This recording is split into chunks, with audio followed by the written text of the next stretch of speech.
అర్థం చేసుకోవడం చాలా ముఖ్యమని ఆయన మనకు తెలియజేస్తారు.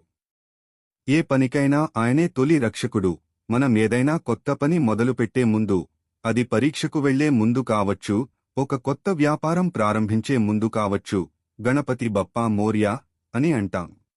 గణేశుడి ఆశీస్సులతో మనం ప్రారంభించే ప్రతి పని విజయవంతం అవుతుందని మనం నమ్ముతాం. మనం బాల గణేశుడిని ఎందుకు అంతగా ప్రేమిస్తాం? ఆయన కేవలం ఒక దేవుడు మాత్రమే కాదు.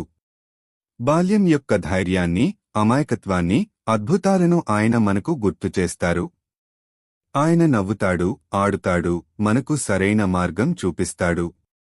బలం మాత్రమే కాదు, ముద్దుగా ఉండటం, దయగల హృదయం కలిగి ఉండటం కూడా దైవత్వమే అని ఆయన మనకు నేర్పుతారు. బాల గణేశుడు ఒక చిన్న రూపంలోనే ఈ అనంత విశ్వంలోని గొప్ప సత్యాలను మనకు చూపించే దైవ బాలుడు. అందుకే ఆయన మనందరికీ చాలా ప్రత్యేకం. ఓం గణపతి బప్పా మోర్యా. బాల గణేశుడికి జై.